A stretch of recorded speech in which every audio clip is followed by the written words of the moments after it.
Mimi najua, yaani kuna watu ni wambea wanatamani kujua nini hasa kilichoweza kuendelea. Sikia bwana. Gamba kafyatuliwa risasi bwana. Kuna watu unaambiwa umekaa muda wote unashika simu anasubiri sehemu ya 10 inatoka lini. Haya, sehemu ya 10 hii hapa msikilizaji, tupate kujua nini hasa kilichoweza kuendelea. Gamba sikamumbua Kipanga yule jamaa ya kwamba ndiye aliyerekodi ile video. Kipanga bwana kapokonyoka pale, kachukua bastola ya mlinzi watu mtu anaingilia huko anatokea huko. Nini kilichoendelea? Karibu sana kwenye hii sehemu ya 10, simulizi tamu ya kuitwa Hitman Driver kutoka kwake Edazaria G Msulwa. Mimi naitwa Ako J Simulizi. Wana watu baba siala nini? Watu wanatamani kujua Gamba ni mzima ama Gamba amekufa au Gamba imekuaje? Sasa hapo ukitaka watu wakudunie, usimulie hapa useme bwana Gamba kapigwa ile shaba kafa. Watu watanuna huko tazani Gamba ni ndugu yao. Hebu tupate kuendelea kwenye hii sehemu ya 10, tupate kujua nini hasa kilichoweza kuendelea. Langu jina naitwa Anko J Simulizi. Niko hapa ndugu yangu. Niko natafuta mchumba. Huu mwaka wa 5 sasa sijapata mpenzi kabisa. Hebu shabiki yote huko ambaye yuko single, anione na mimi Anko J niko single, I'm ready to mingle. Jamani nitakufa na upiru mwezedu. Hawezekani na mashabiki wengi wa kike alafu vipo tu huko mmevifungia jamani. Mimi ndugu yenu mnisaidie. Mwaka wa 5 huu.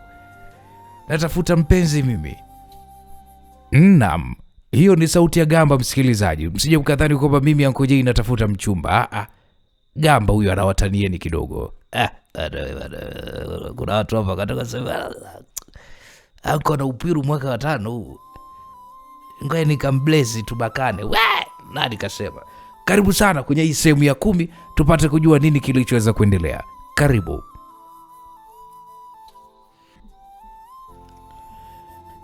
Naam, msikilizaji. Kipanga hofu ilianza kumtawala huku akiwa anafikiria ni nini cha kufanya. Gamba aliweza kufungua katika kifunguo hicho na alitoa chipu ndogo ambayo ilikuwa inahifadhia kila kitu kinachorekodiwa. Gamba aliingiza chipu hiyo kwenye simu ya Kipanga na akafungua pale faili na ilikaonesha kabisa mazungumzo yao yote waliokuwa wanayafanya sebuleni hapo, watu wakiwa katika hali ya kutazamana. Kijana Kipanga kwa kasi ya ajabu alimpiga kisukusuku mtu aliyekuwa amemshika, alimpiga kisukusuku upande wa kulia, akachoma pale bastola ya huyo mlinzi kiunoni mwake, na ndipo hapo Kipanga akaielekezea bastola hiyo kwa Gamba. Gamba alikuwa amempa mgongo Kipanga, akafyatua trigger ya bastola hiyo ambayo risasi ilitoka, ilikuwa inakwenda kufumua kichwa cha kijana Gamba. Kwa kasi ya ajabu pale pale Gamba aliinama huku akigeuka, aliupiga mkono wa Kipanga uliokuwa umeshika bastola hiyo, bastola ambayo tayari risasi imeshafyatuka na ilienda kupiga ukutani.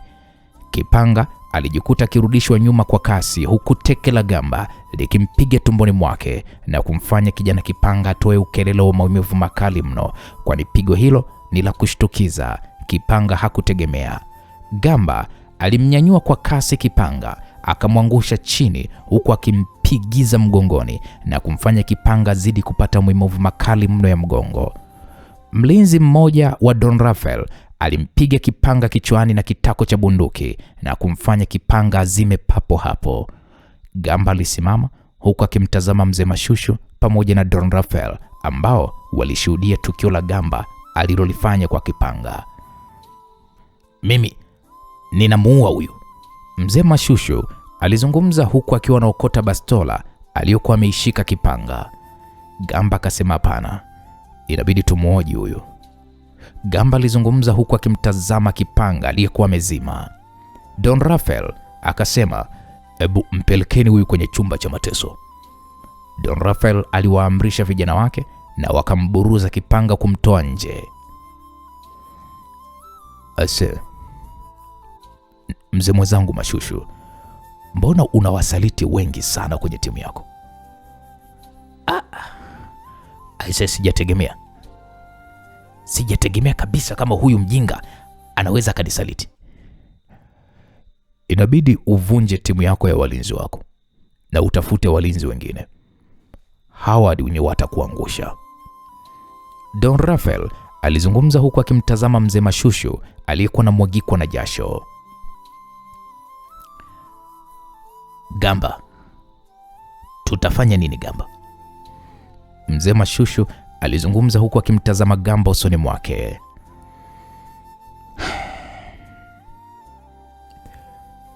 Mzee wangu,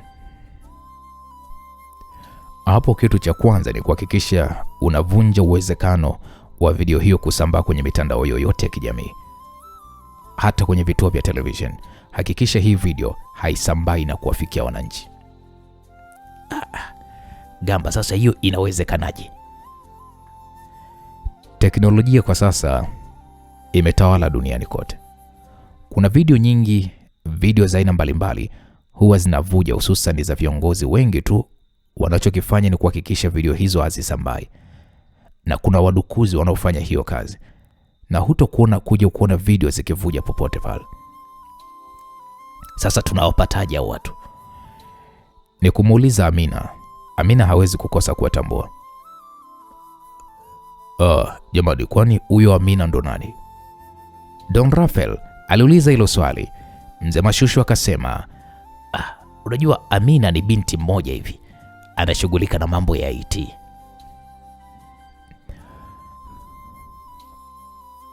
Lakini tunaweza tukamshirikisha hivi vitu na asitoe siri kweli?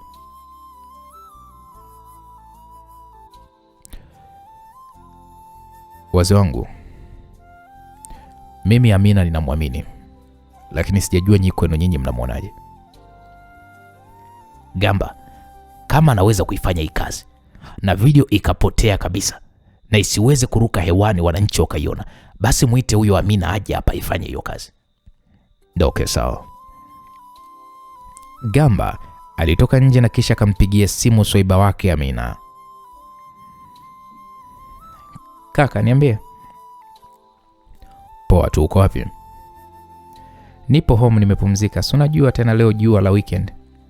Okay, sawa. Njoo hapa kwa Don Rafael. Nyumbani kwake? Yeah. Kuna issue gani bro? Mbona unanitisha? Kuna video moja nahitaji uweze kuiblock isiweze kusambaa kwenye mitandao ya kijamii.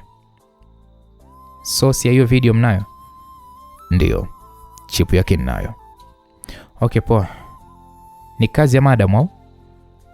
Yao. Unaweza piga pesa ndefu sana.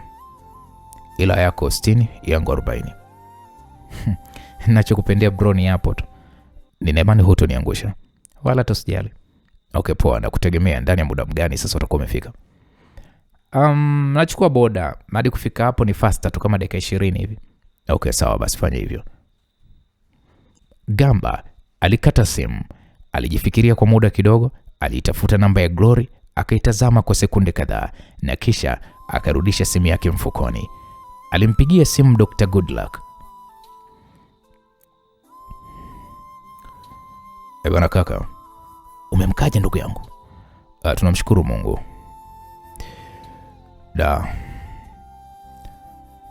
Natamani kujua nini kinachoendelea kuhusiana na Rebeka wangu. Unajua kaka, jambo la kumshukuru Mungu, Rebeka anaendelea kula vizuri. Hata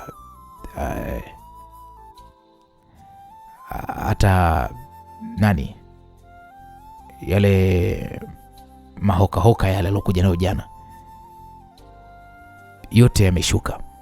Hivyo unaendelea kuangalia hii wiki mpaka wiki ijayo mwishoni kabisa, basi tutaanza matibabu ya dawa za kudili na akili yake na zitamweka tu sawa. Lakini kingine, msongo wa mawazo unachangia sana na mshtuko pia. Ase Mungu amsaidie, lakini nashukuru kama anaendelea vizuri. Ase Mungu atampigania kaka. Huyu mwanamke ni mzuri sana kaka. Ndio hivyo ndugu yangu. Sasa umefikia wapi kwenye ule upelelezi wako? Naendelea taratibu. Unajua kwamba hili swala lina wahuni kwanza serikalini. Ni kweli kabisa. Hivyo mdogo tutawapata tu hawa wahuni, wala usijali ndugu yangu. Sawa, mimi ukihitaji msaada nifahamishe kaka. Nashukuru sana ndugu yangu Good Luck. Hao vijana wake hao wanakuja kuja hapo. Ya, mbona hii asubuhi nimetoka wodini na nimewaacha na mama yao. I say, hao madogo umewabadilisha kaka. Mungu atakulipa katika hili. Amina. Hata itakapotokea hutokuwa na mahusiano naye huyu mwanamke, ila kwa hili kaka, Mungu hatakuacha, ni atakubariki sana. Amina ndugu yangu. Basi mimi nikutakia asubuhi njema, na wewe pia kazi njema. Gamba alikata simu huku akitafakari ni nini cha kufanya. Gamba akarudi sebleni. Nimeongea na Amina. Ameniambia kwamba anakuja. Sawa, sasa mimi acha nipate kifungua kinywa jamani. Don Rafael akaelekea mezani kulipokuwa kumeandaliwa kifungua kinywa. Gamba, nenda kanywe chai. Hapana mzee, niko vizuri. Upo vizuri ikiwa tumekesha pamoja? Ni kweli mzee wangu, ila kwa sasa sihitaji kula chochote. Sawa. Mimi nimeingia kwenye mtego ambao kusema ukweli umeniweka kwenye hali ngumu sana Gamba. Mzee Mashushu alizungumza kwa sauti ya upole huku akiminyaminya vidole vyake.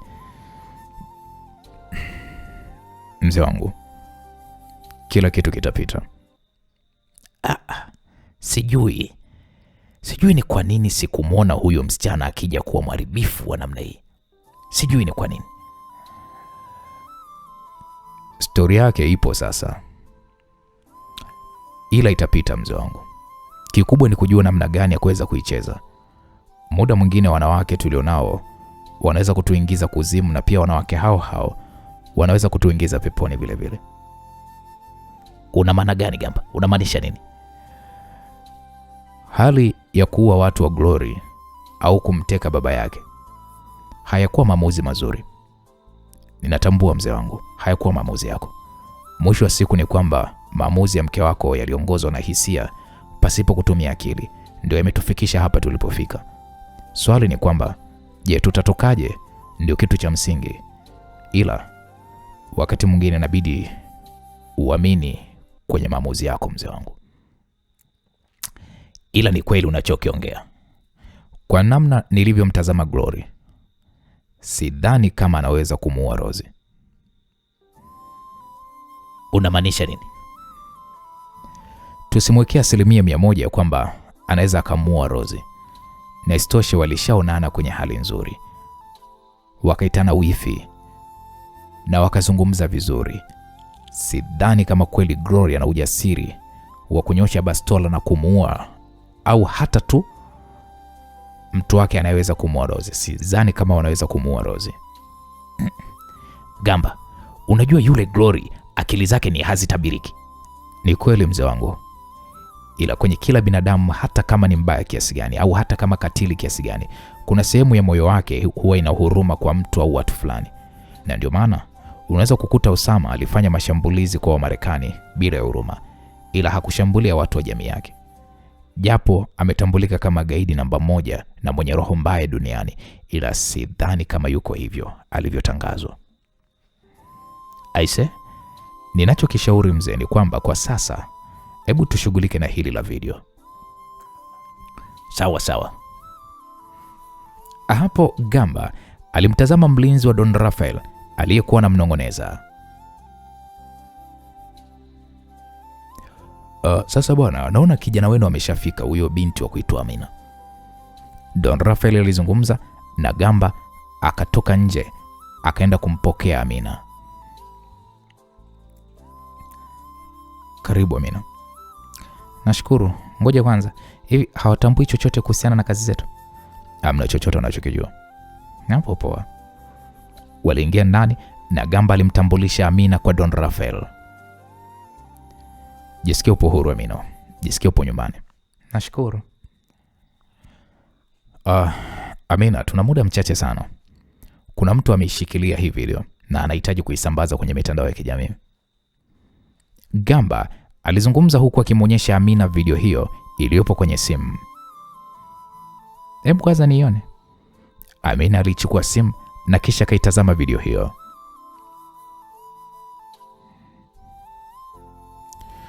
Chip iliyokuwa kwenye kamera ya siri ipo ndani ya hii simu. Okay, sawa. Imesambazwa kwa watu wangapi?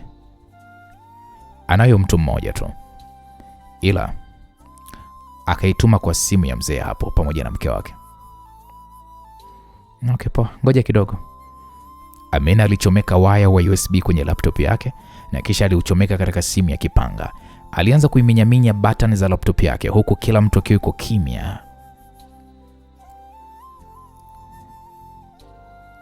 Mzee, hebu angalia kwenye simu yako hiyo video kama ipo. Mzee Mashushu alitoa simu yake mfukoni. Alianza kupekua simu yake na hakuweza kuiona. Mbona sioni kwenye simu na ilikuwepo? Bas kila kitu kinachohusiana na hiyo video kimefutika kwenye vifaa vyote ambavyo ilikuwa imetumwa hiyo video. Aise, wewe binti, usinifanye mimi nikapiga shangwe hapa nikafurahi. Ndio hivyo mzee, kaangalia kwenye simu ya mama kama utaikuta. Na kama utaikuta, basi leo hii mimi nitaachana na masuala ya IT. Hapo mzee Mashushu alitoka kasi sebleni na kuelekea chumbani kwa mkewe. Mke wangu, hebu kwa simu yako. Kuna nini lakini? Wewe hebu angalia tu mke wangu, angalia kwanza kwenye simu yako. Bwana, kuna nini? Mbona unafurahi hivyo mume wangu? Mama Jo alizungumza kwa sauti ya uchovu. Wewe tazama ile video kwenye simu. Mama Jo akaitafuta video aliyokuwa ametumiwa na Glory kwenye simu yake. Mbona haipo ile video? Hapo video imefutwa. Hao ni watu wa IT. Kwa hilo mke wangu, tumelivuka mke wangu. Nani kafuta hiyo video? Unamkumbuka yule msichana mliyetoka naye Madagascar? Ndo kaifuta hiyo video. Kama ni kweli basi, huyo binti yuko vizuri. Yuko vizuri, twende ukamwone. Yuko kule sebleni. Yupo. Walitoka ndani hapo wakiwa na furaha kweli kweli. Amina alisalimiana na mama Jo. We binti wewe, una uhakika kwamba ile video imefutika mpaka kwa yule mshenzi? Ndiyo mama. Uzuri ni kwamba tulikuwa tuna chanzo cha aliyeituma hiyo video. Hivyo hakuna ujanja, na kama tusingekuwa na chanzo cha wapi video ilipoanza kutumwa, basi ingekuwa ni ngumu. Mke wangu, huyu binti ni kiboko. Halafu hajatumia muda mwingi, muda mchache tu video hakuna. Na ndio maana mimi nakwambia mke wangu, huyu msichana tu mwajiri. Huyu atatufaa huko mbeleni. Tunashukuru sana we binti. Wala tamsijali. Sasa unaweza kututafutia na kujua alipo huyo msichana anayetuumiza kichwa yuko wapi? Tena kupitia hii video aliyotumiwa itakuwa ni rahisi kujua ni wapi alipo. Fanya hivyo. Fanya hapo, fanya tuone yuko wapi. Mshenzi kabisa. Yaani huyu tumemnasa huyu. Yaani Glory safari hana pa kuchomoka. Mtafute hapo. Mzee Mashushu alizungumza akiwa na furaha huku amejawa na tabasamu pana usoni mwake. Kwa dakika kama 15 mpaka 20, binti huyu Amina aliweza kufahamu eneo alipokuwa Glory na kisha akamwonyesha Gamba. Gamba alijikuta kishosha pumzi taratibu. Yuko wapi huyo mwanaharamu? Mzee Mashushu aliuliza huku akiwa anamtazama Amina.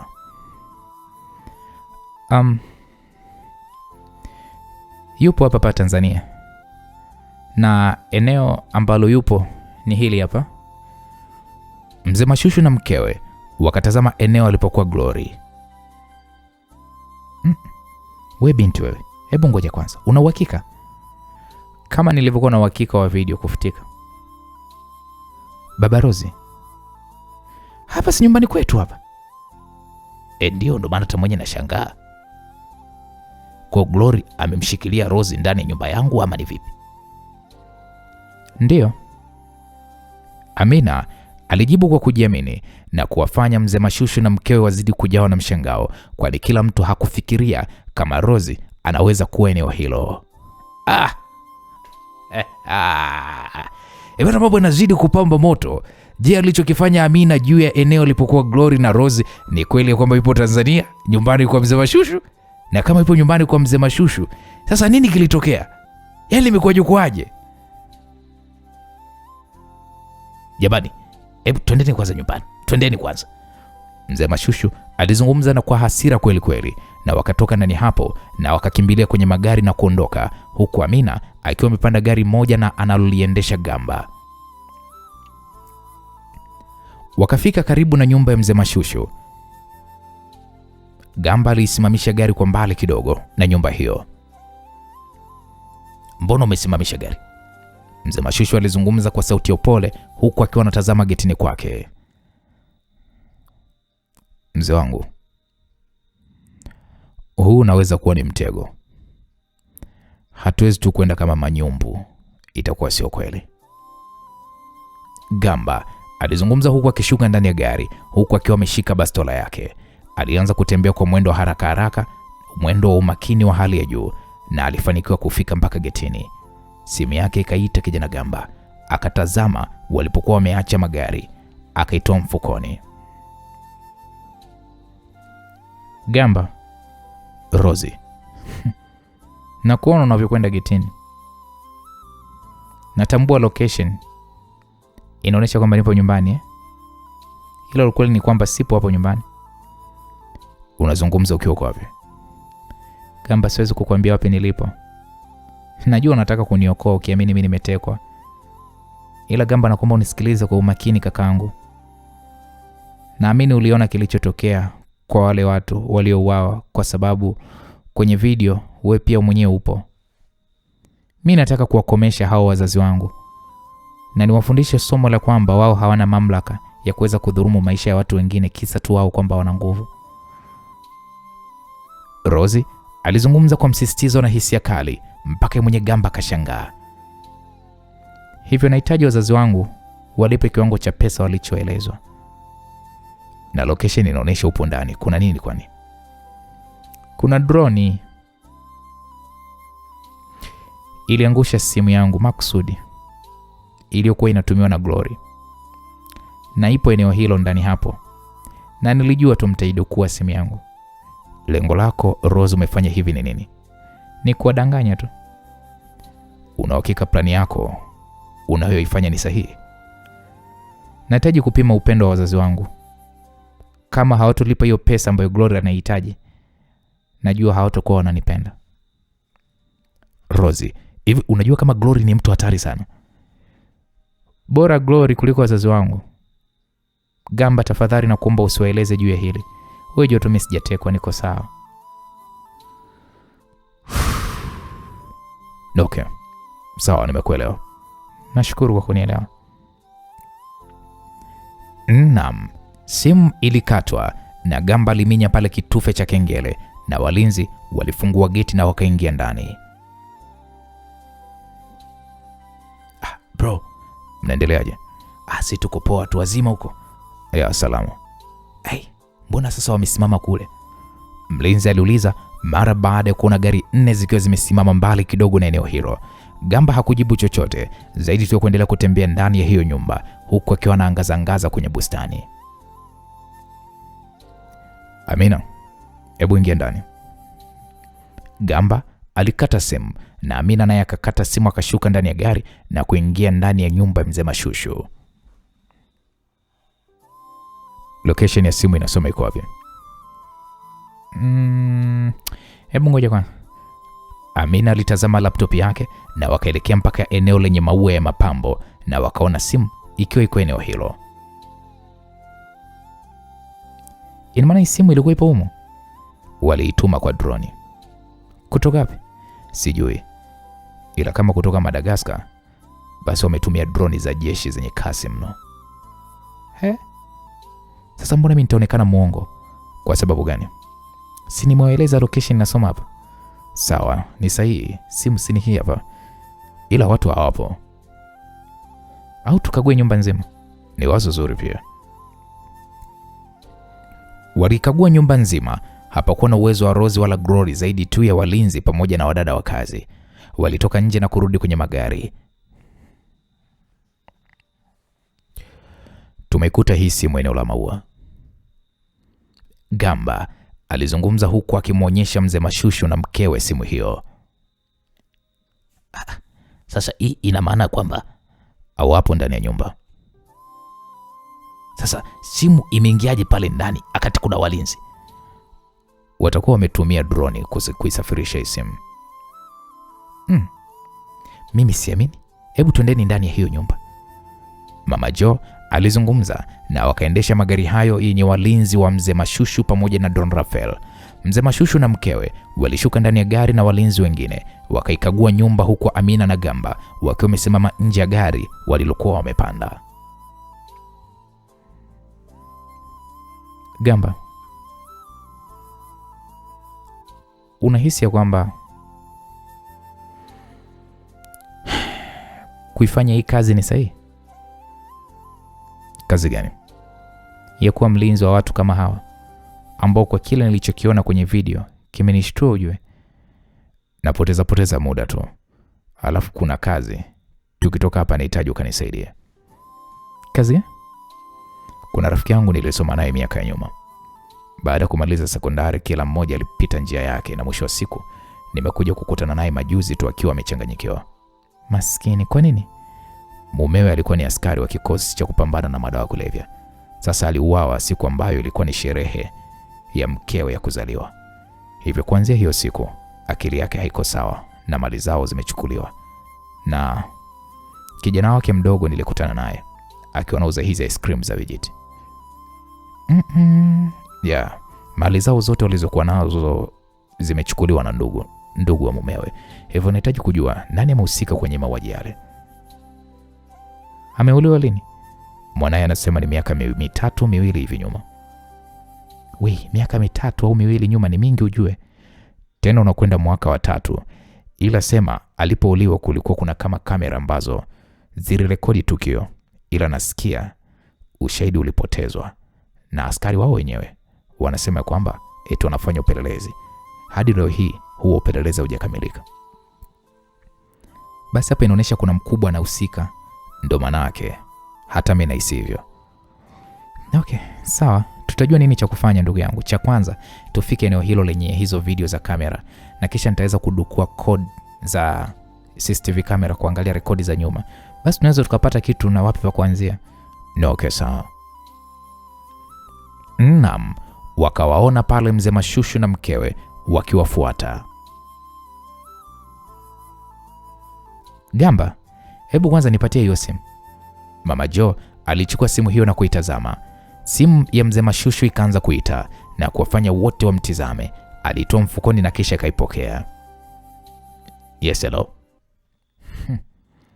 Baba mkwe. Glory alizungumza kwa furaha kwa kutumia video call. Baba mkwe, usipate tabu baba mkwe kwa kuja nyumbani kwako kumtafuta Rozi. Yaani unamtafuta Rozi kama unatafuta kidonge cha Piriton bwana. Rozi nimekwambia ni naye hapa na bado namshikilia. Na kama ningekuwa katili, hiyo nyumba ningeiweka mabomu na ningewasubiria mfike hapo na ningeilipua na mngefia hapo hapo. Mzee Mashushu akatazama moja ya kamera iliyopo eneo hilo. Baba mko, usipate shida. Mimi mbona nawaona vizuri. Kwanza okereni, mdukuzi wenu yuko vizuri sana. Na ameifuta video ambayo kwa namna moja ama nyingine sio umuhimu sana kwangu. Kilichokuwa cha umuhimu kwangu ni Rozi. Glory alizungumza huku akicheka kwa dharau. Baba mkwe, kwenye masaa 2 niliyowapatia, zimebaki dakika 5 kabla sijakata kidole kimoja cha mtoto wenu.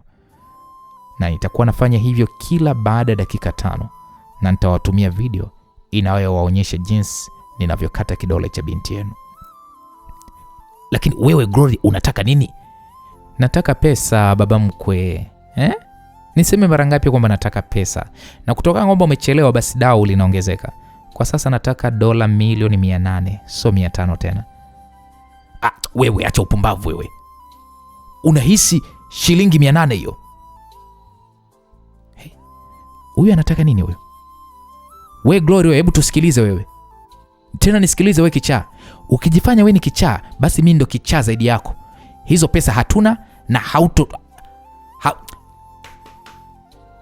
hautopata mshenzi wewe, na tutakupata tu.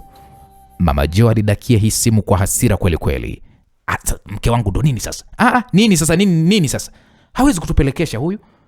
Nisikilize wewe Glory malaya, wewe umeingia kwenye maisha yangu na kuambiaje, na kuhakikishia nitakuwa na nitakuonyesha kwamba mimi ndo mshenzi kiasi gani, mwana haramu mkubwa wewe.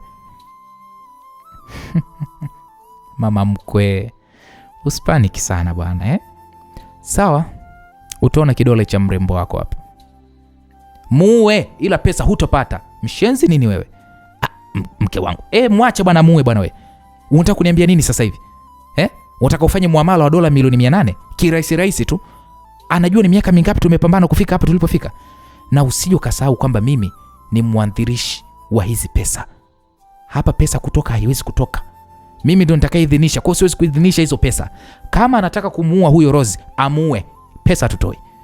Amekufa mwanangu Jo Sembuse Rose, tena kwa kutishwa tu na mjinga mmoja? Hapana, hilo swala haliwezekani. Mama Jo alikata simu hiyo huku akishusha pumzi na akaelekea ndani, na hapo mpaka mzee Mashushu ikabidi amfuate mkewe kwa nyuma. Hivi mke wangu, huo ni upumbavu wa aina gani unataka kufanya? Kama ingekuwa sio wewe, Glory asingeingia hapa. Ila unaona michizi mpumbavu, si ndio? Ametaka vita huyu Glory, nitampa vita. Siwezi kurudi chini na kumnyenyekea mtoto ambaye hata nywele za kwapa tu hazijamkauka. Mama Jo alizungumza huku akiweka simu yake sikioni. Halo, nahitaji akamatwe akiwa yuko hai. Sawa mkuu. Timu ipo kwenye eneo la tukio. Haya poa, ndo nataka hivyo. Mama Jo alipotoa maagizo hayo akakata simu. Ni nani huyo unaongea naye? Ni watu wangu. Watu wako wametoka wapi? Bwana wewe nisikilize, sio kila watu wangu nawajua. Wanaendesha operation ya kumrudisha mwanangu nyumbani. Hivyo wewe subiri utaona. Nisikilize. Endapo Rose akipatwa na tatizo lolote, utanitambua mimi ni nani. Mzee Mashushu alizungumza kwa hasira huku akipandisha gorofani kuelekea chumbani kwake. Ndoa imeingia kwenye migogoro. Msababishi ni Glory. Naam, upande wa pili Glory akamtazama Rose aliyekuwa analia kama mtoto mdogo.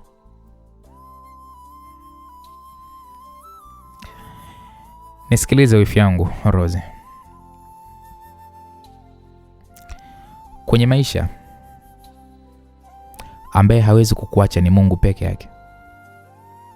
Binadamu sisi ni watu wa kubadilika sana, haijalishi ni baba au mama au mpenzi. Ila wengi tumekuwa ni wasaliti, na siku zote huwa tunasalitiwa na wale wapendwa wetu, watu wetu wa karibu.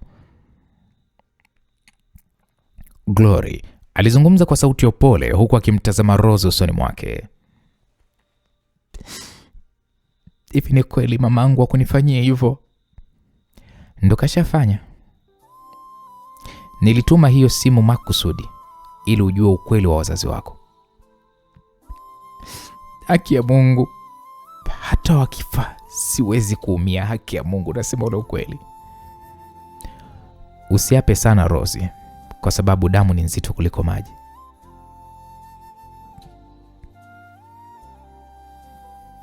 Vipi tena, mbona mwenzako analia?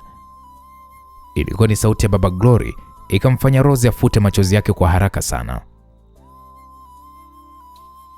Yaani baba, umelewa sasa hivi? Nimeonja tu mwanangu, sijalewa. Hapana bwana.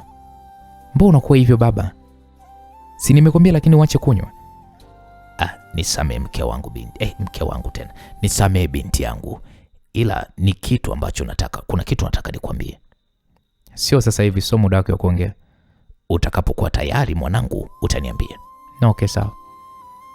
Baba Glory akapita sebleni na kuelekea nje. Wifi yangu Glory, ni bora wewe una baba mwenye roho na upendo na mapenzi na wewe. Kwa nini unasema hivyo Rose? Si unamuona babako alivyokuwa hana tatizo na anajali? Rose alizungumza kwa sauti ya upole. Wifi, Japokuwa babangu mimi ni mlevi sana, ila nashukuru Mungu ni ana roho nzuri sana. Ni baba bora kuwahi kuwa naye kwenye maisha.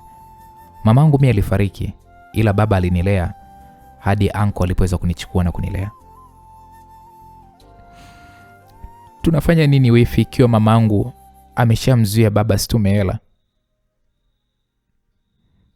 Mkuu, mlinzi wa Glory aliita na kumfanya Glory anyanyuke akamsogelea pale alipokuwa amesimama. Mkuu, kuna watu ambao ni wanajeshi wametumwa kwenye nyumba ya Madagascar. Kwa sasa wanafanya mashambulizi na walinzi wetu. Wametokea wapi? Ni kikosi cha kulipwa. Inamaanisha wametumwa watu kwa ajili ya kumwokoa Rose. Mlinzi huyo alimwonyesha Glory video ya mapambano ya wanajeshi wa kulipwa, jinsi wanavyopambana na walinzi wake. Glory akachukua simu hiyo ambayo inaonekana ni video, akaenda kumwonyesha Rose. Wifi yangu Rose, jeuri ya mamako aliyokuwa anaiongea amedhihirisha kwa kuwatuma wanajeshi wake. Sasa wifi, unafanyaje? Rose aliuliza huku akiwa amejawa na uoga. Ndio niambie wewe wifi, kama ni wewe unafanya nini? Sijui wifi. Unaniruhusu kufanya chochote kwa ajili ya wazazi wako, si ndio? Ndio, ila naomba usimdhuru Gamba wala mdogo wangu Juliana. Kwa ni wazazi wako tu? Ndio. Glory alimgeukia mlinzi wake huyo na kisha akasema, hebu hakikisha kila kitu kinachowapa jeuri, kinachowapa nguvu, kinaingia kwangu. Sawa? Sawa madam. Na safari hii sihitaji makosa. Nahitaji walie na mpaka na wasage na meno yao. Glory alizungumza kwa msisitizo na mlinzi wake huyo alitingisha kichwa na alitoka ndani hapo na kumfanya Rose amtazame Glory kwa wasiwasi, kwa maana ya kwamba hajui ni kitu gani anachokwenda kukifanya kwa wazazi wake. Unaenda kuwaua wazazi wangu? Rose aliuliza huku akitetemeka. Nisikilize Rose, sina roho ya kikatili namna hiyo. Mimi bado ni binti mdogo sana, ila nahitaji kuwaonyesha wazazi wako ya kwamba wanaweza kupoteza wakipendacho. Sawa, Rose alijibu kinyonge huku akimtazama Glory usoni mwake. Naam, msikilizaji, upande wa pili tunapata kumwona kijana Gamba. Amna jipi hapa, twende tukaendelea na majukumu yangu. Gamba alizungumza huku akifungua mlango wa gari na kisha aliingia ndani. Amina akasema sawa. Amina alizunguka upande wa pili wa gari na kisha aliingia ndani. Waliondoka nyumbani kwa mzee Mashushu. Hivi Gamba, yule mzee ni amekaliwa na mke wake nini? Kwa nini unauliza hilo swali? Mbona mke wake anawaka mbele za watu bila hata ya kujali uwepo wa mumewe? Alipitia mambo mengi sana, ndio maana unamuona anakuwa kwenye hali kama ile. Haise, twende kwanza tukamuone Rebeka na kisha mara baada ya hapo ndo twende kulifuatilia hili swala. Okay, sawa. Naam, wakafika katika hospitali aliyokuwa amelazwa Rebeka na moja kwa moja wakaelekea katika wodi aliyokuwa amelazwa. Hebu nasubiria. Okay, poa. Gamba akafungua mlango wa chumba hicho taratibu na kuingia ndani. Alimtazama Rebeka aliyekuwa amekaa kitandani huku akijichekesha tu na alikuwa anazungumza yeye mwenyewe. Akautazama mkono wake mmoja aliyokuwa amefungwa pingu mkononi, huku ukiwa na mnyororo mrefu kiasi unaomwezesha kulala vizuri na pingu hiyo, huku mnyororo huo ukiwa umefungwa na kitanda hicho cha chuma.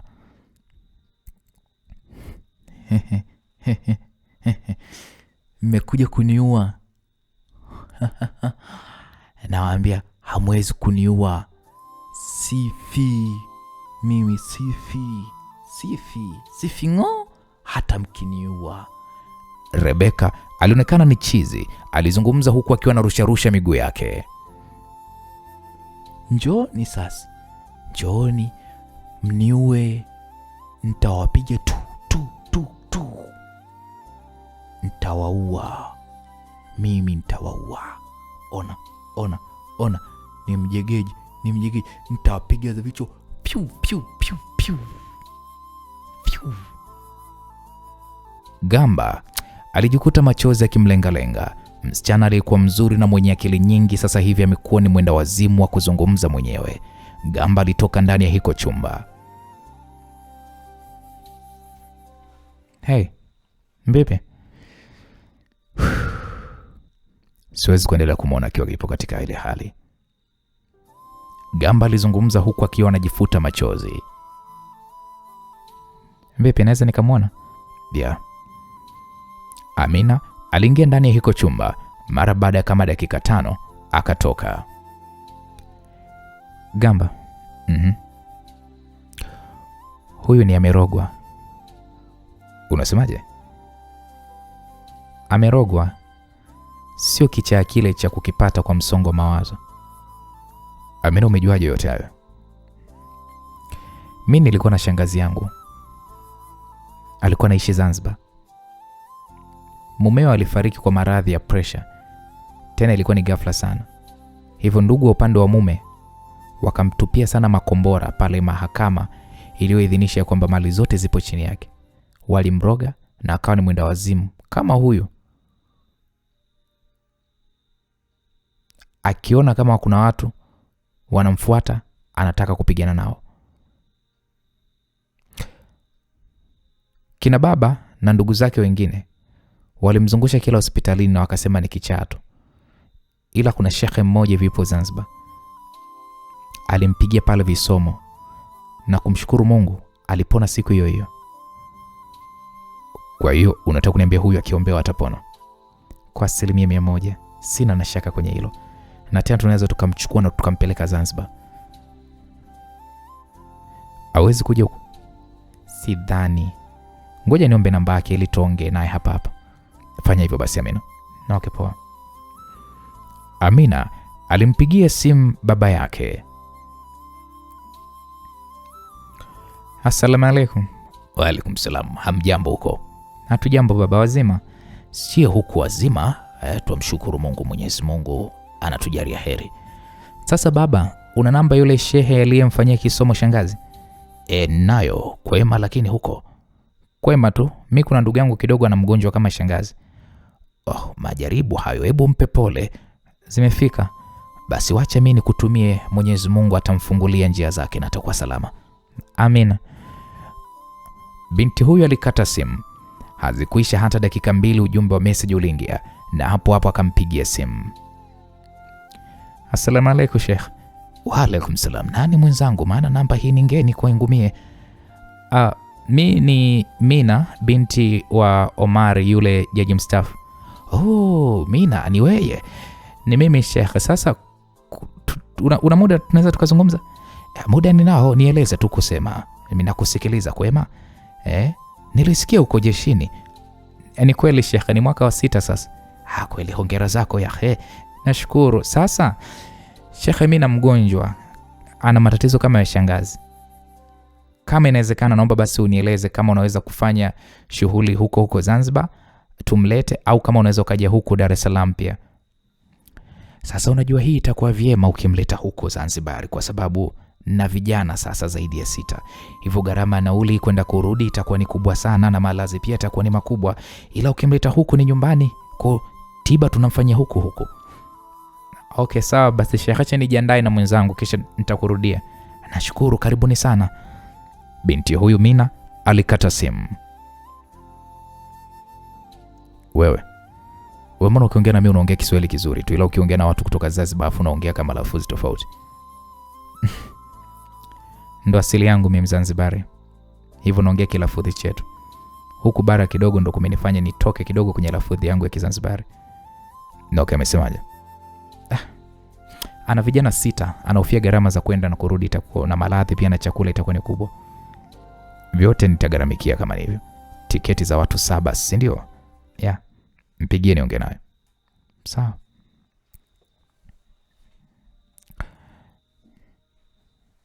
Sheikh, mimi nakusikiliza. Mhusika mwenyewe huyo hapa, ongea naye. Haya, mpe niongee naye kidogo. Mina alimpatia simu Gamba. Habari yako? Salama tu ndugu yangu, pole bwana kwa majaribu. Nashukuru Mungu. Sasa Mina hapa amenieleza kwamba mnaofia gharama. Hilo mimi nitalishughulikia. Mtakuja na mtakula na mtalala na kila kitu nitagharamikia mimi. Mimi ninachoomba ikiwezekana muweze kuja Dar es Salaam, kama itawezekana hata leo pia. Basi sawa, acha mimi niandae vijana wangu wa kuja nao huko, na gharama za safari nini utatuma kwa namba hii. Okay, sawa. Sasa ni saa 6, mnaweza mkaja na boti ya saa 8, ni sawa? Ni sawa tu. Okay, sawa, acha basi nitume pesa. Si tunashukuru. Gamba alikata simu na kisha akamrudishia simu hiyo Mina. Mina narudia tena, una uhakika atapona? Jamani Gamba, usiwe na imani yako ya kibinadamu, weka imani yako kwa Mungu na atapona. Okay, sawa. Tuwakatie daraja gani? Lolote tu vile ambalo unaweza. Tuwakatie tiketi za daraja la juu. 500 sina watosha. Nyingi sana. Na watumie hiyo pesa, ila baadaye wakose wao wenye kisingizio.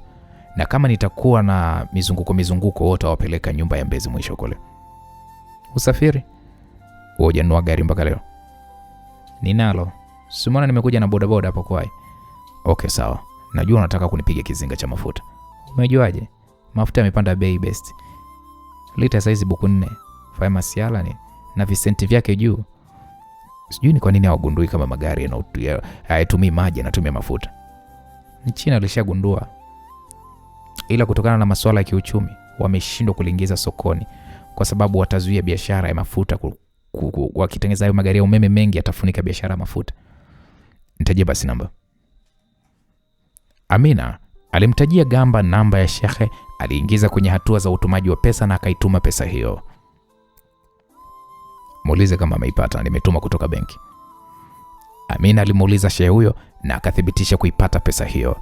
Wakaondoka hospitalini hapo, walifika katika duka la mangi, wakasimamisha pembeni gari hiyo huku akiwa wamefunga vioo. Amina alifungua laptop yake na hazikuisha hata dakika 3 akawa ameshadukua mfumo mzima wa kamera za dukani hapo kwa mangi. Nyumba aliyokuwa anaishi Rebeka ile pale mbele pale. Bwana bonge ile jumba la maana. Ndio hivyo, watu wamemdhulumu kila kitu. Tuondoke kwa maana naona sasa wanitazama sana hii gari wale jamaa wa dukani. Alafu wale watu mbona kama nawajua? Wapi? Wale wanaokunywa soda pale. Kina nani? Wale ni wapelelezi ujue. Sasa watakuwa wanafanya nini pale? Huwezi jua, labda wanaifuatilia hii kesi. Amina alizungumza huku akiwapiga picha. Taratibu Gamba akaliendesha gari hilo na akarudi kwenye barabara, wakaondoka hilo eneo. Wapo kwenye system. Amina alimuonyesha Gamba picha za vijana hao. Vitambulisho vyao kabisa vikionyesha ni wapelelezi wa serikali. Wajua tatizo wamekaa kindezi pale. Wapelelezi wa siku hizi hovyo kabisa. Yaani kama mtu sana jua kabisa kwamba wale ni kina nani. Tatizo weledi wa vijana umeisha siku hizi. Wengi wakishatoka mafunzoni basi wanapandisha tu mabega na kujitanua kwamba mimi sijui mpelelezi, sijui mimi system, sijui nini. Na ndio maana unakuta sasa hivi kupata taarifa za kiintelijensia imekuwa ni ngumu sana. Na wanawake kidogo tu upande wetu ndio tunaweza kujificha. Amina alizungumza huku akiminyaminya laptop yake. Hivyo ulisema ni miaka mingapi? Tukio la miaka 2 au 3 nyuma. Okay, sawa. Hata likiwa limefutwa, unaweza kulirudisha. Kikubwa ni kwamba ilirekodiwa tu. Okay, sawa. Gamba alisimamisha gari kwenye njia ya maegesho. Ndezi wako hao hapo nyuma.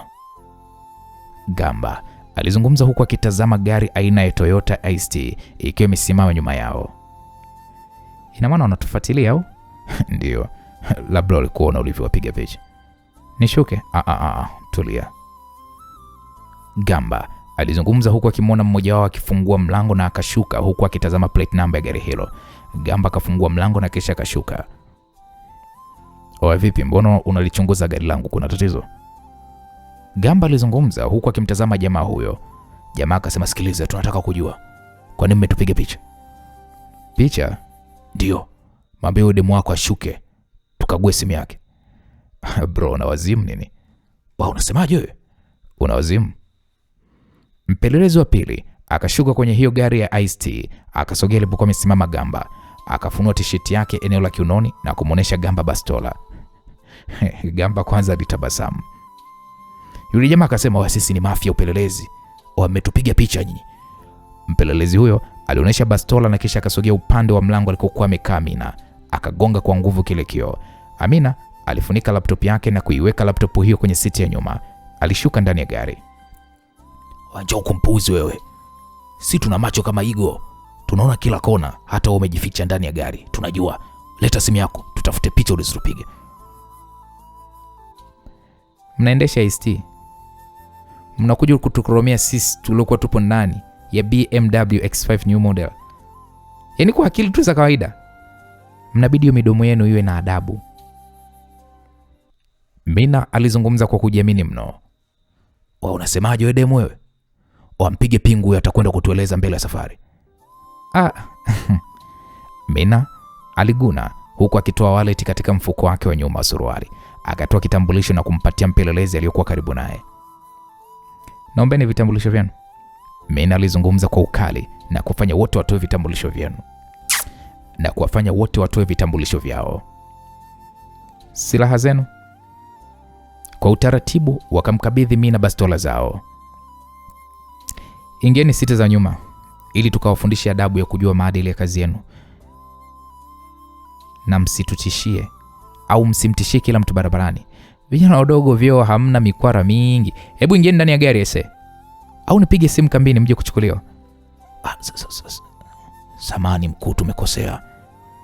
Sasa mimi cheo changu ni hicho. Aliyesimama hapa pembeni yangu ni mkuu wangu. Ameniacha ngazi 3 za cheo. Alafu mmemtishia na bastola. Aise, yeye haongei. Ila mimi ndo nawaambia, pandeni ndani ya gari. Mtajua mjui. Hapakuwa na njia yoyote ya wapelelezi hao kuweza kukimbia kikombe walichokuwa wamekipasua. Taratibu wapelelezi hawa ilibidi waingie ndani ya gari hilo la kina Gamba.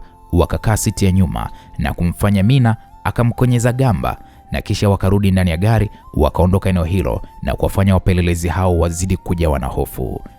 Bwana, mambo yanazidi kupamba moto naambiwa.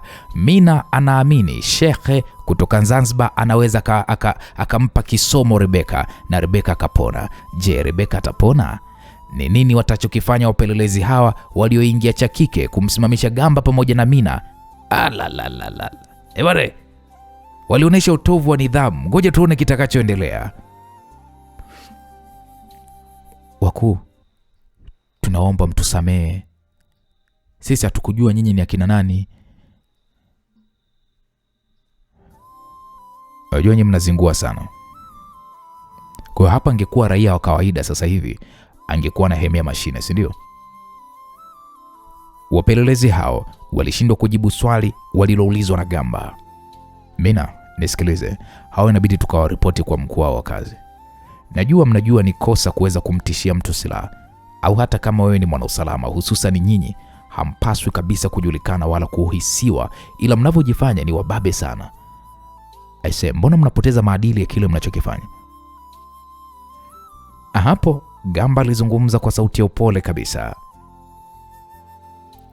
Hatutarudia brother, hatutarudia. Tunaomba mtusamee. Gamba alisimamisha gari pembezoni mwa barabara na kisha akawageukia wapelelezi hao. Ni nani amewatuma? Nani amewatuma? Tunajua nini mnachokifanya. Ni nani aliyewatuma? Hakuna mkuu. Tunazo taarifa zenu wote wawili nyie. Macho yetu yapo kwenu na kwa kuwathibitishia. Tazameni hapa.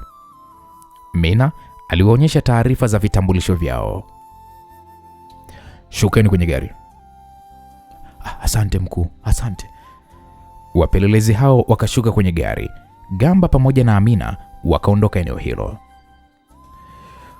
Kuna haja kubwa sana ya vitengo vya upelelezi kuweza kurekebishwa. Hawa wanaowaajiri sana hawana maadili. Yaani kweli kaka. Kwa muda niliokaa nao nimeweza kudukua simu zao. Hivyo tutaweza kusikiliza kila wanachokizungumza kwenye simu zao. Nadhani tutaweza kuwasikia vizuri kabisa. Wow, ni jambo zuri. Hawa watatupatia mwongozo wa kujua ni akina nani wamehusika na yale mauaji, kama wao ndio waliokabidhiwa kufanya huu upelelezi.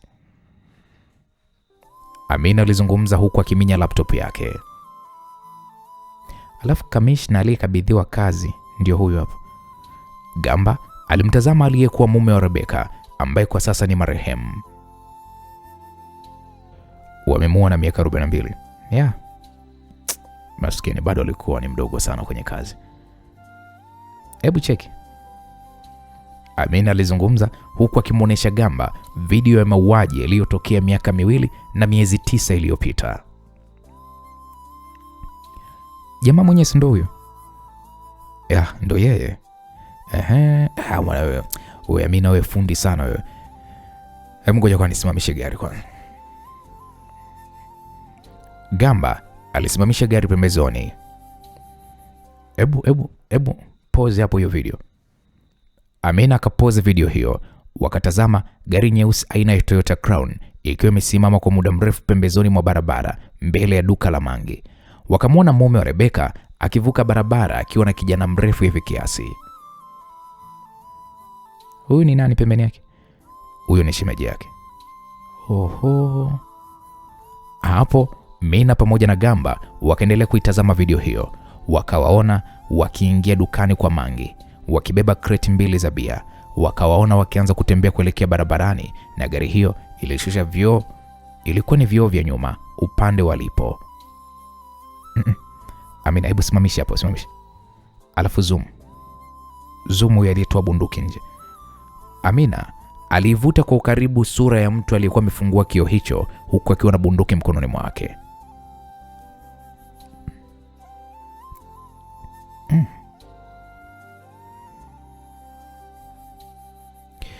Ngoja kwanza. Huyu marasta huyu mbona kama nimemuona huyu? Yes. Huyu marasta mimi namjua huyu. Umemwona wapi? Kwenye ile video ya Mashushu na mkewe. Na huwa wanamtumia kama muuaji wao. Hebu ngoja kwanza. Amina aliweka video hiyo ya mauaji ya watu wa Glory. Wewe Amina, hii video si uliifuta wewe? Ina maana hujaifuta? Nimezifuta kwao, ila sijaifuta kwangu kwa sababu hii inaweza kutusaidia hapo baadaye. Mimi una akili wewe. Kama unamjua huyu marasta, ni vyema tukamuinda na tukapata ushahidi kutoka kwake. Ya, anamfahamu. Unajua ninachokiwaza kilini mwangu kwa sababu unajua sijajua ni wapi anapopatikana, lakini mimi unamjua. Nisikilize Gamba. Hii dani ndogo sana. Tutampata tu. Haijalishi ni wapi anapokaa au ni wapi alipojificha. Amini kwamba tutampata. Kwa tukio la mauaji nina imani kabisa lazima atakuwa amekwenda kujificha mbali, nje kabisa ya Dar es Salaam. Wakati wanayaongea hayo, simu ya Gamba ilianza kuita na kisha akaitazama. Ni nani anayekupigia? Ni mtoto wa boss. Nina mahusiano naye. Basi kanajifanya ni kapo very special kwenye kujali. Unampenda? Hapana, nimpendo wapi? Gamba akaipokea simu hiyo. Yes, hey baby. Mme wangu, upo wapi? Nimetoka, kuna kazi kidogo naifuatilia. Kazi ya kumwokoa dada? Ndio. Rudi basi nyumbani, kuna tatizo. Tatizo gani? Mama kazimia. Kazimia? Ndio. Okay, sawa, dakika 0 niko hapo. Gamba alikata simu. Bwana, uko nyumbani, mkuu kazimia. Amezimia kisa nini? Najua basi. Hebu sikiliza Amina. Weka wasubiria wale mashehe bandarini. Acha mimi nigeuze niende nyumbani. Nipitishe kwangu nikachukue Alfred. Nadhani inaotosha kuwabeba. Okay, sawa. Nitafutie location alipo huyo marasta. Okay, poa. Gamba alimfikisha Mina nyumbani kwake na kisha aliondoka na kurudi nyumbani kwa mzee Mashushu na akakuta gari ya hospitalini ikiwa iko eneo hilo. Gamba alishuka ndani ya gari na moja kwa moja akaelekea ndani. Gamba ilibidi aulize, jamani kuna nini hapa? Gamba alimuuliza dada wa kazi. Dada wa kazi akasema, tulisikia baba na mama wanagombana kwa sauti huko juu na baada ya muda tukasikia ukimya. Okay, Juliano yuko wapi? Yuko chumbani kwa wazee. Gamba ilibidi apandishe ngazi za ghorofa. Alifika chumbani kwa mzee Mashushu kabla hata hajagonga mlango. Mlango ulifunguliwa na daktari aliyepita bila hata kumsemesha Gamba kitu chochote. Gamba ilibidi aingie ndani. Alimwona mama Jo akiwa amelazwa kitandani huku akiwa amewekewa mashine maalum ya kumsaidia kupumua, huku mashine hiyo ikiwa inahesabu mapigo yake ya moyo. Juliana alipomwona Gamba alimkumbatia kwa nguvu huku akilia. Gamba akamtazama mzee Mashushu aliyekuwa amekaa kwenye sofa huku akitetemeka, jasho likimmwagika. Japo ndani ya chumba hicho kulikuwa kuna ubaridi wa AC, ila mzee Mashushu bado alimwagikwa kisawasawa na jasho. Gamba akawatazama madaktari wawili waliokuwa wanamshughulikia mama Jo. Taratibu Gamba akamwachia Juliana. Kimetokea nini? Mama amepata mshtuko wa moyo. Mshtuko wa moyo? Ndiyo, Juliana alijibu kwa sauti ya upole. Taratibu Gamba alikaa pembeni ya mzee Mashushu. Mzee, twende nje tukapigwa na upepo kidogo. Alafu kweli. Gamba alisimama na kumshika mzee Mashushu mkono wakaelekea nje. Walikaa kwenye eneo la bustani huku mzee Mashushu akionekana ni mtu mwenye mawazo mengi sana. Mzee wangu, kwani imekuwaje? Yaani Gamba, hata sielewi. Unajua toka ni muoe mke wangu sikuwahi kumpiga siku hata moja. Leo nimefanya jambo la kipuuzi sana. Pole sana mzee, ilikuwaje? Yaani hata mwenye sielewi. Nilijikuta tu na mzaba makofi mfululizo.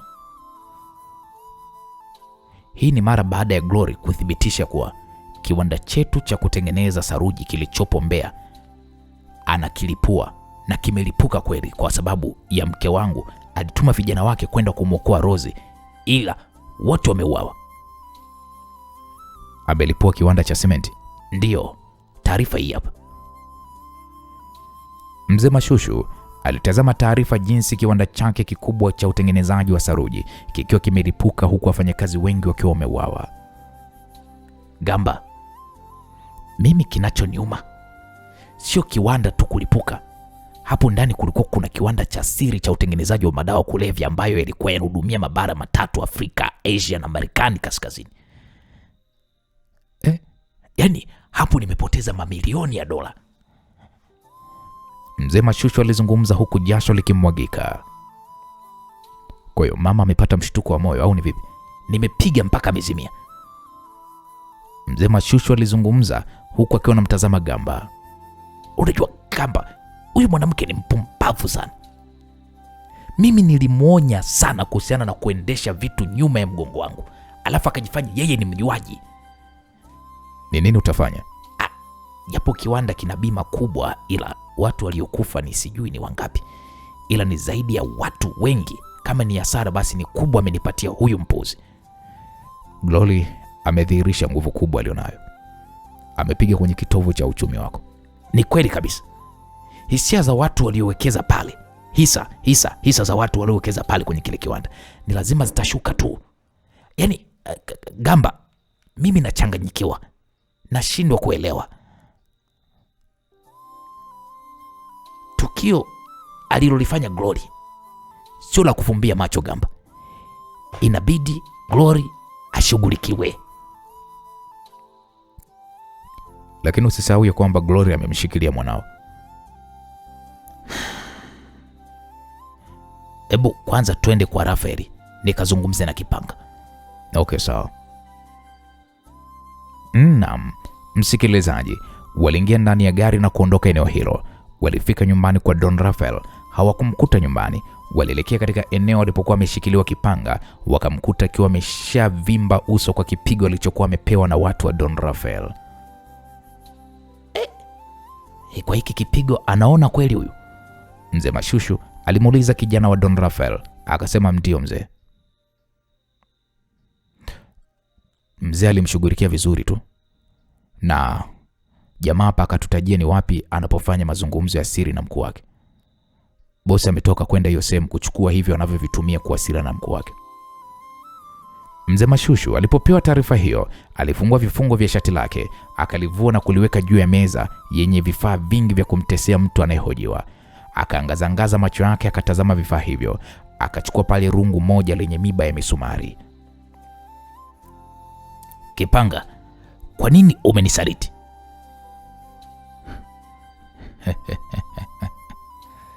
Nilijua tu hii siku itafika.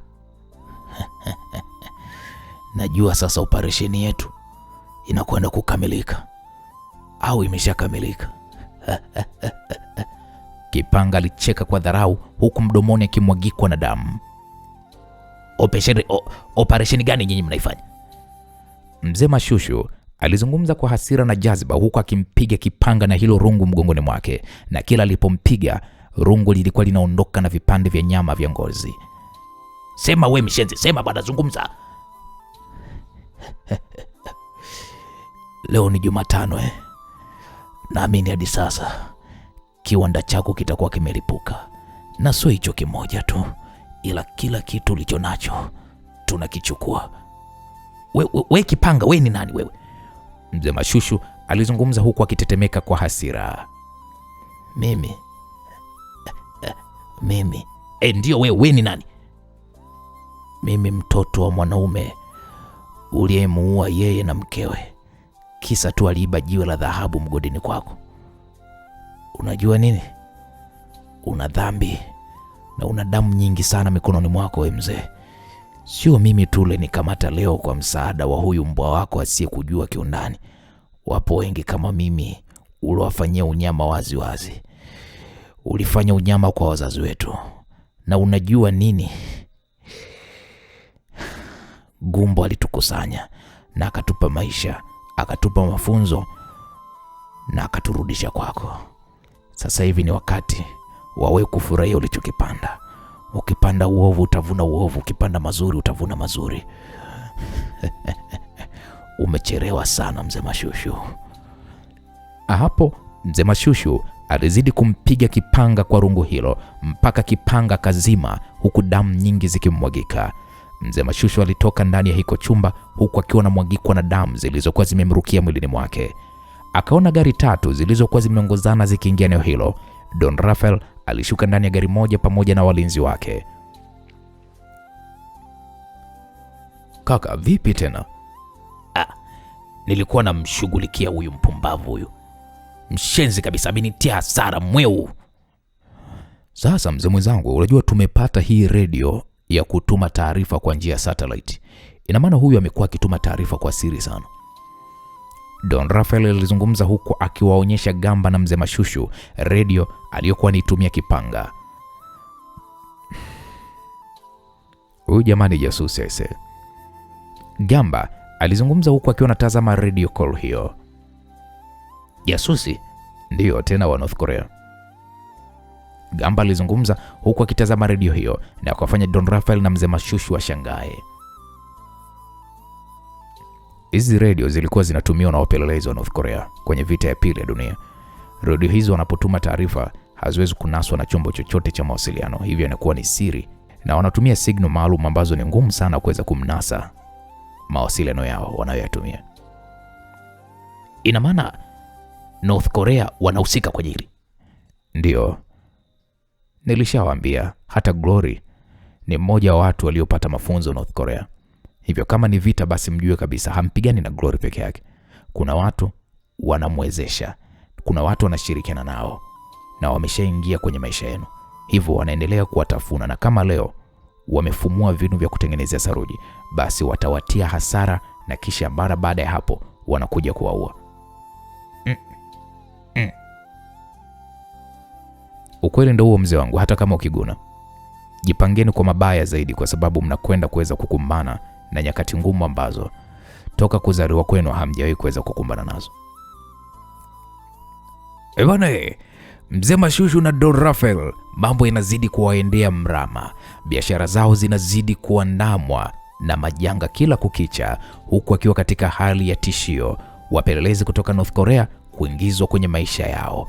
Je, nini kitaendelea? Bada.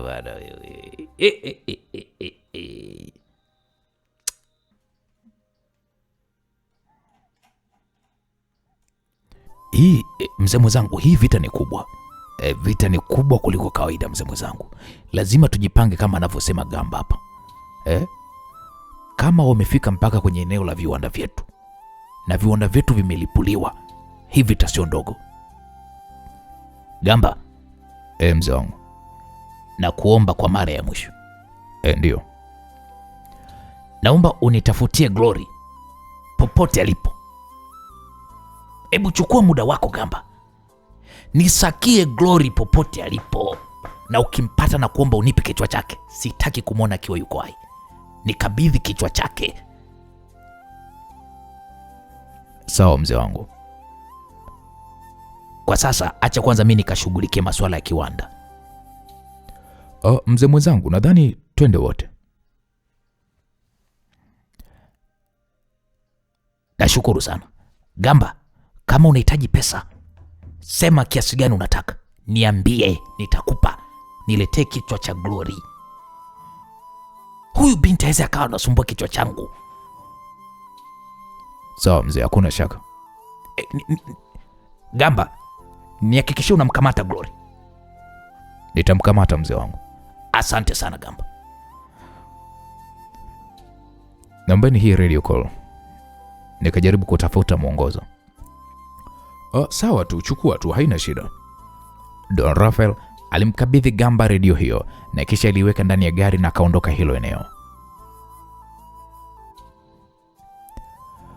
Vipi, yeye shemeji haendi? Amezimia. Ni mshtuko wa kawaida au mshtuko wa taarifa za kiwanda kulipuliwa? Aliendesha operation ya kumkomboa mtoto na watu wake aliowatuma kwenda Madagascar waliuliwa wote. Hivyo plan ilikufa na Glory akalipua kiwanda. Kwa babake, mbona anakurupuka sana shemeji? Hujamtia hata makofi kidogo? Na achaje kumtia makofi, mpumbavu sana huyu. Anajitia yeye ni mjuaji kwa kila kitu. Ona sasa mabilioni ya pesa yameteketea pale. Kwenye hili shemeji ameyumba sana ise. Anahemea huko oxygen, pumbavu kabisa. Inaonesha ulimpa mabaga ya kutosha. Kawaida. Unajua toka nimemuoa sijawahi kabisa kumgusa mwili wake kwa kumpiga. Kwenye mambo serious analeta mambo ya pumbavu. Nikamwasha mabanzi kwanza kidogo, mjinga sana yule mwanamke. Sasa kwa sasa tumtoe kwenye mstari wa kumshirikisha mambo yetu muhimu. Hebu tuangalie tuna fix vipi kiwanda hiki na tunadili vipi na huyu Glory. Sawa kaka, mimi nashukuru kwa kunishika mkono ndugu yangu Don Rafael. Mashushu, sisi ni marafiki toka siku ya kwanza, hivyo shida yangu ni shida yetu sote, shida yako uwe na amani kaka. Nashukuru sana. Don Rafael na mzee Mashushu pamoja na walinzi wao waliondoka na kuelekea uwanja wa ndege, wakapanda ndege ya kukodisha na wakaondoka kuelekea Mbeya kilipokuwa kiwanda hiko cha saruji. Naam, upande wa pili tunapata kumwona Glory akizungumza kwa kufoka kweli kweli, huku akiwatazama vijana wake waliokuwa wamesimamia operation ya kulipua kiwanda hiko. Hey. Mimi sikusema mlipue kiwanda kikiwa kina watu ndani. Ni ujinga gani mmeufanya? Mkuu, walituambia kuwa kutoa watu wote ndani isingekuwa rahisi. Wangejua kuna jambo linaendelea. Kwa nini msingewasha alarm? Ona sasa, na kwenda kubeba dhambi ya kuua watu sio kwa natia. Nyie, vita yangu mimi sio kwa ajili ya hao watu. Ni kwa ajili ya Mashushu na mke wake. Hebu tokeni mbele macho yangu. Waliondoka na kumwacha Glory ofisini akitazama uokoaji ulivyokuwa unaendelea kwenye kiwanda cha kutengeneza saruji mkoani Mbeya. Mungu wangu nisamee. Haikuwa dhamira yangu. Glory aliongea mwenyewe huku machozi yakimbubujika na hofu kubwa ilimtawala na alijutia sana kwa maamuzi aliyoyafanya. Wifi, ingia. Glory alijifutafuta machozi huku akizima TV. Rose aliingia na akakaa kwenye moja ya kiti.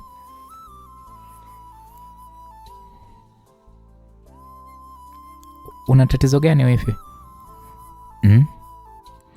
Una nini, mbona unalia? Hamna wifi yangu, niko sawa. Nimesikia ukiwafokea vijana wako, ila usijilaumu kwa maamuzi yako uliyofanya.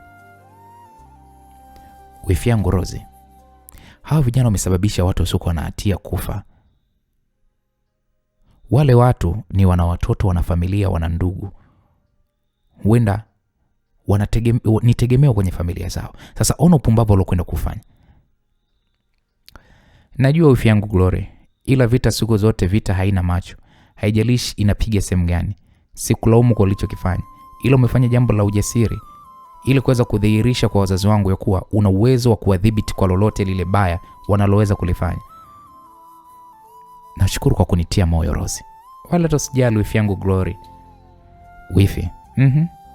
Naweza kukuamini? Bila shaka Glory. Nashukuru kwa hilo. Taratibu Glory akamkumbatia Rose na kumfanya Rose ajihisi amani, na hata Glory pia naye alijihisi amani, kwani alihisi maumivu aliyoyafanya ni mabaya mno kwake. Hey. Amina, niambie. Nimetoka kuwapokea. Tupo njiani tunakwenda Mbezi. Okay, sawa, acha nielekee huko au nitawakuta. Gamba, kwani uko wapi? Nipo nakaribia. Basi ndo tupo posta. Basi mtanikuta. Okay. Gamba alikata simu na kumpigia Dr. Goodluck. Kaka, niambie ndugu yangu. Bwana sasa salama. Naweza kumchukua mgonjwa wangu mara moja. Unamaanisha kivipi yani? Nahitaji somehow kisomo kidogo na mashehe. Si unajua tena ndugu yangu, tunaweza tukazunguka. Haina shida, ila ni wazo lako au kuna mtu amekupa hilo wazo? Ni wazo la mtu. Nilijua tu Gamba, kwa sababu najua wewe huaminiki kwenye hayo mambo ya kishirikina, mambo sijui ya nini ya visomo, sijui ya kuombewa, sijui dua. Nisikilize ndugu yangu, matatizo yakikukuta lazima tu utaamini kaka. Sawa. So wapi sasa nimlete au anakuja kufanyia hapa hospitalini? Naomba mlete huku kwenye nyumba yangu ya Mbezi huku mwisho. Kumbe kile kiwanja ulishajenga? Kaka. Aisee, basi nakuja. Kwa sababu bado sikuwahi kwendaga kwenye hiko kiwanja toka kipindi kile. Nilishajenga ndugu yangu. Basi sawa, acha mimi niandae vijana nije nao. Hakuna shaka Dr. Goodluck. Gamba alifika nyumbani kwake, alipiga honi na mlinzi akawa amefungua geti. Bosi, unaendeleaje? Salama bosi, karibu. Nashukuru. Gamba alishuka ndani ya gari na kuikagua nyumba yake yote, na kisha akakabidhiwa funguo na mlinzi wake huyo na akaingia ndani. Kuna wageni watakuja, utawafungulia geti. Sawa mkuu. Gamba alikagua vyumba vyote, hapakuwa na upungufu wowote na usafi ulikuwa unafanyika kila mara. Akasikia honi getini, akatoka nje. Alishuhudia gari ya Amina ikiingia ndani hapo. Walishuka shekhe na wasaidizi wake, wakasalimiana, wakaingia ndani, akawakaribisha sebleni. Amina, sasa hakuna chakula hapa, tunafanyaje? Nilipita sehemu nikamua kununua chakula kabisa. Daise, bora umejiongeza mshikaji wangu. Mgonjwa atafikishwa hapa muda so mrefu. Jambo zuri kwa kweli, kwa sababu wanipiga kazi leo, nadhani ndio itapendeza zaidi. Ndio, okay sawa. Twende kaongee nao. Hapo wakarudi ndani. Shekhe. Huyu hapa ni kakaangu, ni rafiki yangu, ni mshikaji wangu. Yaani kiufupi sasa tumekuwa kama ndugu. Anaitwa Gamba. Ndio ulikuwa umeongea naye kwenye simu. Nashukuru sana kukufahamu kaka. Asante sana. Mgonjwa ataletwa leo, yuko njiani. Sasa sijajua mwanze kula au kazi ifanyike. Itakuwa vyema tukianza kazi, kwa maana ikiisha basi tutaanza kula. Na okay sawa. Hivi shehe atapona kweli? Unajua siku zote Mungu hashindwi kwa lolote kaka. Yeye ndiye aliyetupa pumzi sisi sote hapa. Akiamua kumuondoa mtu yeyote ni kitendo cha sekunde tu moja. Hahitaji mdajala. Na leo akiamua kukupa wewe utajiri ni kitu cha sekunde hivyo hivyo. Mungu ndiye mweza wa kila kitu. Na okay sawa sheikh. Ohoni iliyopigwa kitini ilimfanya Gamba kunyanyuka. Alitoka ndani hapo. Aliona gari mbili, moja ikiwa ni ya hospitalini na moja ilikuwa ni rafiki yake Dr. Goodluck, zikiingia getini hapo. Kaka, huu mjengo umejenga, sio umejitahidi sana, hongera bwana. Nashukuru sana Dr. Goodluck, karibu sana. Asante bwana, hongera mno. Gamba alitazama jinsi Rebecca akitolewa ndani ya gari na madaktari 4 wa kiume wakaingia naye ndani, huku akiwa wamembeba kutokana na kwamba alikuwa anafanya sana vurugu. Dokta, naona kama leo kichaa chake kimeongezeka. Hiyo ni kawaida unajua. kuna kipindi kinakuja kidogo, kuna muda mwingine kinakimbia. Hivyo inabidi kuwapa kazi vijana wenye nguvu kama hao kumshika. Okay, sawa. Masheha wameshafika, kwa hiyo karibuni. Nashukuru bwana. Waliingia ndani, walimkuta Rebeka akiwa amelazwa kwenye mswala, huku akiwa amezungukwa na vijana wa shehe huyo, huku vyungu vidogo vidogo vilikuwa vimechomwa ubani uliokuwa unafuka moshi eneo zima walipo. Hili shehe wangu, hili naona hili ni jini hili, shekhe alizungumza huku akimtazama Gamba. Naona wamemtupia jini na waliomtupia ni upande wa mume wake. Lengo lao lilikuwa ni kuhakikisha huyu anakuwa mwenda wazimu, na walilituma jini hilo. Hili ni jini la kuua, sema tu Mungu tu ndio amemwepusha kwa kifo, ila isingekuwa hivyo, kama asingekuwa Mungu sasa hivi huyu angekuwa ni marehemu, maana hili jini ni la kuua hili. Kwa hiyo shekhe, jini litatoka ama inakuwaje? Yani ataweza kupona?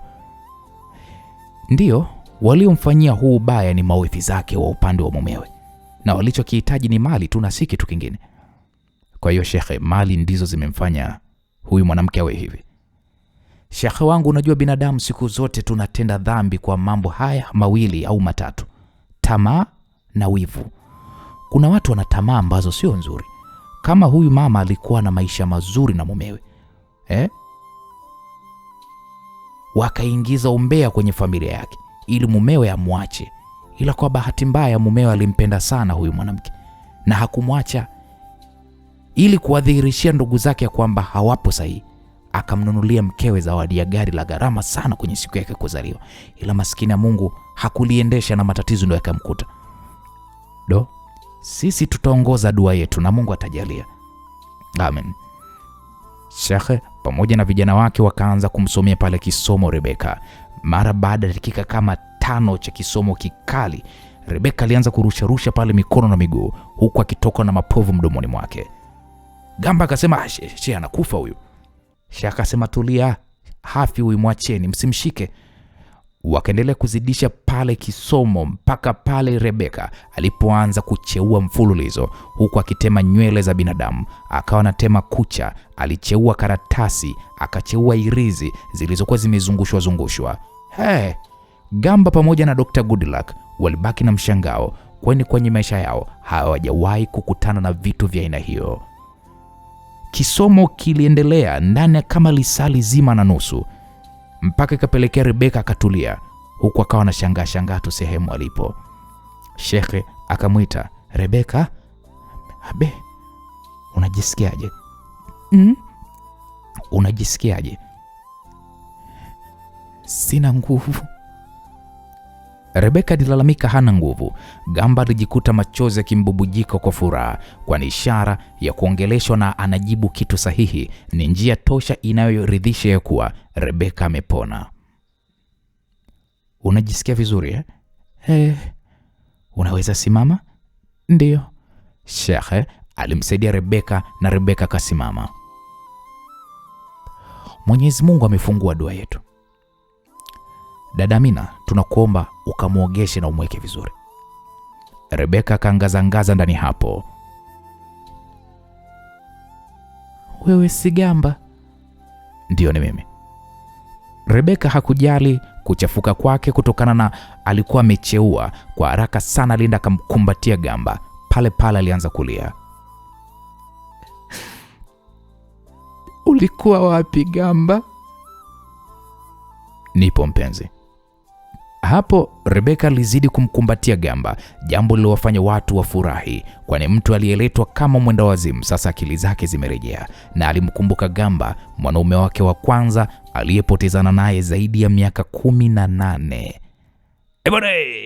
Rebeka fahamu zake zimerejea, amekuwa ni mwanamke mpya. Je, itakuwa juu ya upatikanaji wa mali zake?